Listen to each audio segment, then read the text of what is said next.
तो मैं आप लोगों को बता रहा था कि हम लोग सेकंड चैप्टर कर रहे थे इसका, और इसमें इसमें जो समझने की चीज़ें हैं वो क्या हैं। ठीक है, ऑडियो भी clear है। अच्छा, इसमें हम लोगों ने ना ग्राफिकल एनालिसिस ऑफ मोशन करना है कि ग्राफ में जो मुख्तलिफ किस्म के टाइप ऑफ ग्राफ हैं जो आप लोगों के कोर्स से रिलेटेड हैं वो हमने समझने हैं। मैंने आप लोगों को इक्वेशन ऑफ मोशन पहले करवाई है जब आप में से एक दो बच्चे छुट्टी पे भी थे, लेकिन उसकी डेरिवेशन रिड्यूस सिलेबस में डाउट ही है, यानी काफ़ी कम चांसेस हैं कि उसकी डेरिवेशन इंक्लूड होगी, क्योंकि उससे रिलेटेड क्वेश्चन जो है डेरिवेशन का वो एक्सरसाइज वाला आपके कोर्स में इंक्लूडेड नहीं है। ठीक है, तो अब हम जो है वो ग्राफिकल एनालिसिस देखते हैं मोशन का। इसमें कुछ डेफिनेशंस है वो मैं आपको अभी जल्दी से बताऊंगा, आप लोगों ने इसे यहीं से लिख लेना है अपने पास और बुक पे भी हाईलाइट कर लेना है, क्योंकि ये डेफिनेशन जो है ये यहाँ पर थोड़ी सी छुपी हुई होती हैं या जल्दी में जो है ये मिस हो जाती हैं।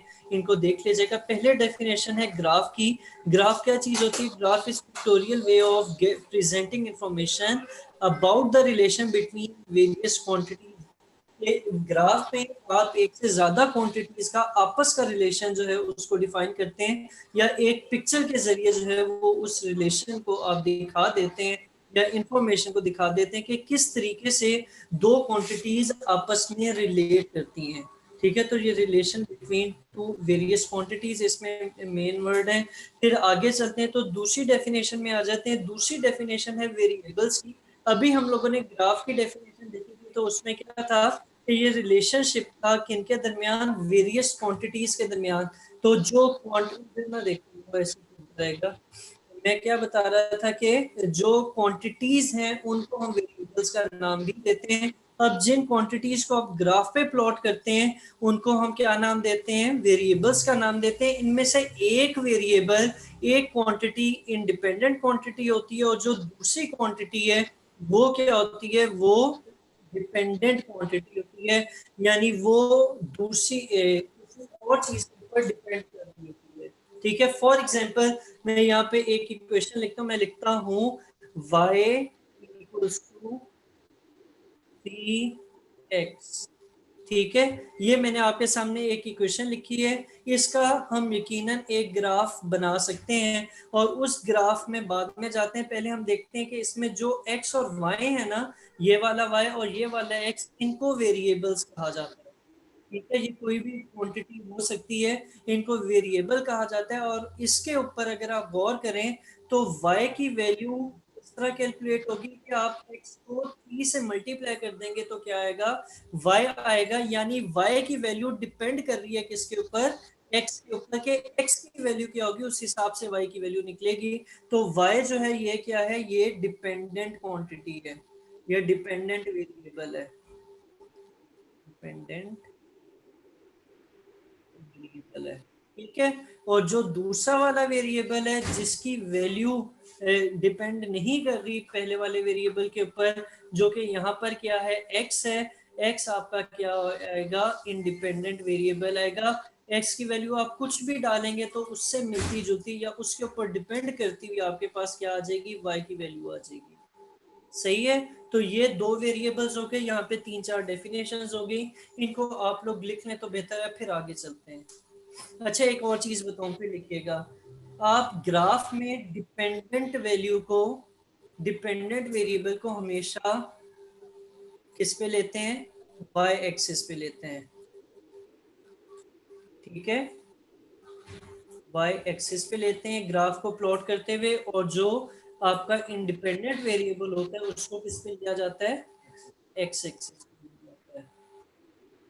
ठीक है, सही है। आगे हमने दो तीन मुख्तलिफ किस्म के ग्राफ देखने, दो किस्म के देखने हैं, और दोनों में एक अगर स्पीड है तो दूसरी वैल्यू क्या होगी? दूसरा वेरिएबल टाइम होगा। और अगर एक में डिस्टेंस है तो दूसरा वेरिएबल टाइम होगा।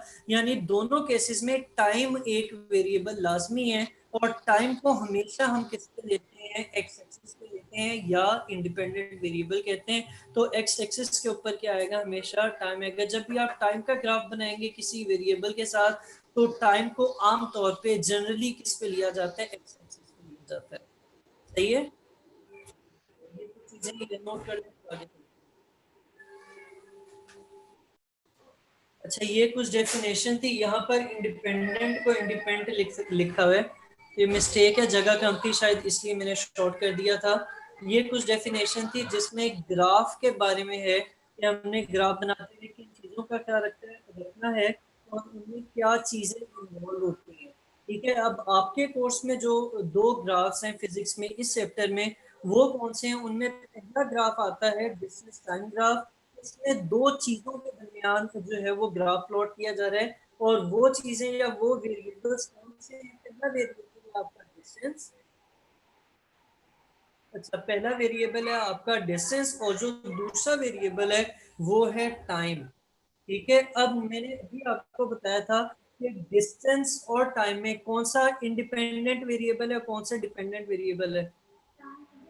टाइम के ऊपर फर्क नहीं पड़ता, टाइम जो है वो इंडिपेंडेंट वेरिएबल है। डिस्टेंस डिपेंड करेगा कि कितने टाइम तक आपकी कोई भी बॉडी जो है वो मूव करती रही है।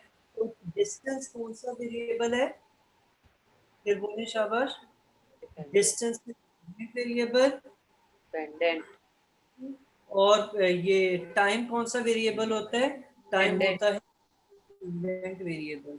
ठीक है, इंडिपेंडेंट वेरिएबल को हम किस पे प्लॉट करते हैं? एक्स एक्सिस पे। ठीक है, और डिपेंडेंट वेरिएबल को किस पे प्लॉट करते हैं? टाइम। X Y axis. सही हो गया। तो हमने इन कन्वेंशंस को यूज करना है, इन रवायात को यूज करना है इस चीज को स्टडी करते हुए। एक बात तो ये कि डिस्टेंस को आप किस पे लेंगे? वाई एक्सिस पे लेंगे, और जो टाइम है उसको किस पे लिया जाएगा? एक्स एक्सिस पे लिया जाएगा। अच्छा, यहाँ से मैं आपको एक और चीज बताता चलूँ वो क्या है? तो ये कि आपके सामने ये एक ग्राफ बना हुआ है।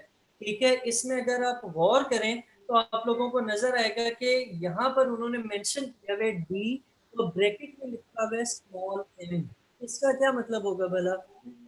डी का मतलब तो हो गया डिस्टेंस, और स्मॉल एम का क्या मतलब है? मीटर है। और यहाँ पर हमने उसके यूनिट्स मेंशन कर देने, जो भी वेरिएबल प्लॉट करेंगे उसके साथ यहाँ पर यूनिट्स मेंशन कर देंगे। और इसी तरह अगर आप हॉरिजॉन्टल पे आते हैं तो यहाँ पर क्या है? टी है, और ब्रैकेट में क्या लिखा हुआ है? सेकंड्स लिखा हुआ है, एस लिखा हुआ है, जो कि सेकंड्स के लिए टाइम के जो एस यूनिट है वो क्या होते हैं? सेकंड्स होते हैं। ठीक है, तो इस तरीके से जो है वो हम ये ग्राफ में आगे नोटेशन यूज करेंगे।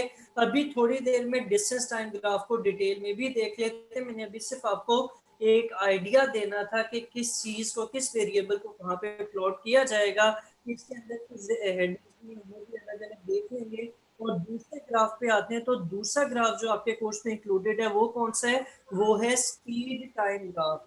ठीक है, स्पीड टाइम ग्राफ में कौन से दो वेरिएबल है? एक स्पीड है वेरिएबल, और कौन सा है? टाइम। टाइम है। अच्छा, टाइम आप किस पे लेते हैं? एक्स एक्सिस पे लेते हैं, और स्पीड किस पे लेते हैं? Y axis Y. पे लेते हैं। तो ये आपका इस तरीके से जो है वो ग्राफ के मुख्तलिफ पॉइंट्स जो है वो हम प्लॉट करेंगे। ठीक है, अभी तक जो पढ़ा है ग्राफ से रिलेटेड, इसमें किसी को कोई मसला है तो नहीं है। चलो good।